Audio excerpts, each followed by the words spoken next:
आज हम आपको क्या है जो सूक्तियां होती हैं, सूक्तियां क्या कहलाती हैं? सूक्ति वो कहलाती सुंदर वचन होते हैं, ठीक है, जिनके द्वारा हमें कोई ना कोई प्रेरणा प्राप्त होती है, वो सूक्ति कहलाती है। सुभाषित वचन, ठीक है, जो सुंदर वचन हो वही हमारी क्या है? सूक्ति है, सुभाषित सूक्तियां हैं। पहली सूक्ति है, परोपकाराय सताम विभूतिया, सज्जनों का धन दूसरों की भलाई के लिए होता है, ठीक है।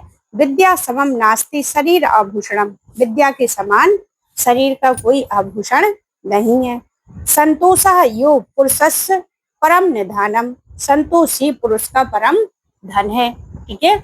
अगला है अपना विभूषणम मौन पंडिता नाम, मूर्खों का चुप रहना ही आभूषण है। क्या है? जब मूर्ख व्यक्ति होगा, बोलेगा तो वो कड़वा बोलेगा, इससे अच्छा है कि वो शांत ही रहे, ठीक है। वाडेंगा समंगलं करोति पुरुषम, केवल एक वाणी है जो पुरुष की शोभा को बढ़ाती है। सततम वाग भूषणम भूषणम, संस्कृत वाग के रूप भूषण तो नित्य आभूषण ही होता है। सत्संगति कथम किम ना करोति पुंसाम, बताओ सत्संगति मनुष्यों के लिए क्या नहीं करती, अर्थात सभी कुछ करती है। आहा महताम निह सीमांत चरित्रस्य विभूतिया, आश्चर्य है कि महापुरुषों के उत्तम आचरण की विशेषताएं सीमा रहित होती हैं, ठीक है। अगला है सर्वे गुण काश्यन आश्रितम थी, सभी गुण धन के आश्रय में रहते हैं, अर्थात धनी के पास ही आते हैं। त्रिस्त्य गतियो भवंती वित्तस्य, धन की तीन गतियां होती हैं। नाना फलम फलती कल्पलतेव भूमि, भूम पृथ्वी कल्पलता के समान धन धानी बहुरूप फल देने वाली होती है। वारांगन्यो रप्य नीतिर नेक रूपा, राजनीति वेश्या के समान अनेक स्वरूपों वाली होती है। प्रकृति सिद्ध मिदम ही दुरात्मा नाम, दुर्जनों का ऐसा स्वभाव ही होता है कि वो कड़वा ही बोलेंगे, अच्छा कभी नहीं बोलेंगे। सेवा धर्म परम गहनो योगिना मप्त गम्या, अत्यंत कठोर सेवा धर्म योगियों के लिए भी जानने योग्य नहीं होता है, ठीक है। सेवा धर्म है वो सबसे कठिन धर्म है, जैसे भरत जी ने जो सेवा धर्म अपनाया था बहुत कठिन था। छारियो मैत्री खल सज्जना नाम, दुष्टनों और सज्जनों की मित्रता छाया के समान होती है। यदि हमें अच्छे मित्र मिल गए तो विपत्ति में भी हमें विपत्ति मालूम नहीं होगी, और जो दुष्ट व्यक्ति होगा यदि वो हमारे पीछे पड़ जाए तो हमें बहुत अधिक कष्ट होता है। प्रकृति सिद्ध मिदम ही महात्मा नाम, महानुभावों में सभी गुण स्वभाव से सिद्ध होते हैं।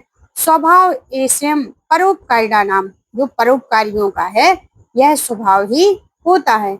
न्यायात्य पंथा प्रवचलंती पथम न धीरा, धीर पुरुष न्याय मार्ग से विचलित नहीं होते। यदि उन्होंने एक बार कठिन मार्ग अपना लिया तो उसको चुन के उसको सफल करके ही आगे बढ़ेंगे।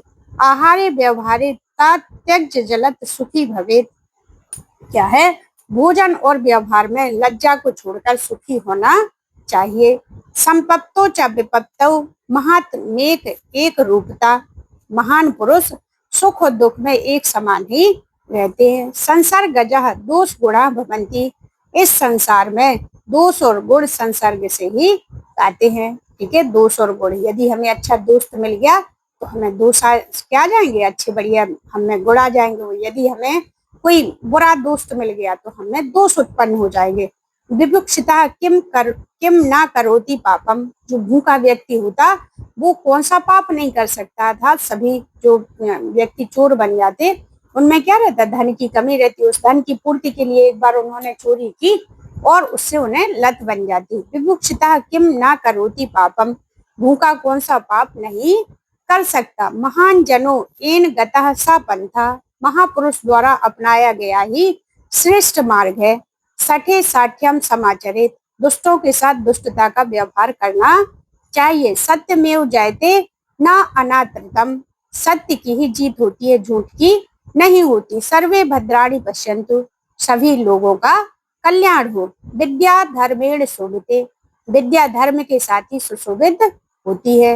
वीर भोगा वसुंधरा, वीर पुरुष ही पृथ्वी का उपभोग करते हैं। जो आलसी व्यक्ति होते वो अपने भाग्य को ही देखते रहते, लेकिन जो परिश्रमी व्यक्ति होते वो अपने परिश्रम के द्वारा कहीं पे भी चले जाए वहां पे भी सुखी रहते हैं। विनाश काले विपरीत बुद्धि, विनाश के समय बुद्धि भी विपरीत हो जाती। मात्रवत परादारेषु पर द्रव्येषु लोष्टवत, पर स्त्री माता के समान, वो पराया धन मिट्टी के समान समझना चाहिए।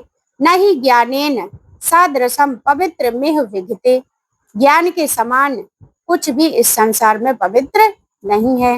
हितम मनोहारी च बचा दुर्लभम, हितकारी और मनोहर वचन कहने वाले दुर्लभ ही होते हैं। लिखित मपी ललाटे प्रोजितम कह समर्था, भाग्य में लिखी बात को कौन टाल सकता है। ठीक है, अगला है क्षुद्रा तो न तृणम चरति सिंह, चाहे शेर जितना भी भूखा हो लेकिन घास को नहीं चरता। आवेष्टतम महासर्पे चंद्रम न विषायते, विशाल काल सर्पों से घिरा हुआ चंदन भी, चंदन का जो वृक्ष होता वो विषैले सर्पों से प्रभावित नहीं होता, उनमें कोई विषैला पदार्थ नहीं सम्मिलित होता। जब भी चंदन होगा वो हमें शीतलता प्रदान करेगा। इसी प्रकार जो महापुरुष होते वो पर हमेशा हमें क्या अच्छे परोपकार के लिए ही सिखाएंगे। अन अभ्यासे विषम विद्या, अभ्यस्त न होने पर विद्या विष के समान होती है, इसलिए हमें विद्या का अभ्यास रिवीजन जरूरी होता। तथेव जीवतम श्लाघ्यम, यह पारार्थे ही जीवती, जो परोपकार के लिए जीता है उसी का जीवन प्रशंसनीय होता है। इस प्रकार संस्कृत साहित्य से जुड़ने के लिए आपको चैनल से जुड़ना चाहिए, लाइक सब्सक्राइब और शेयर करना चाहिए। Thank you.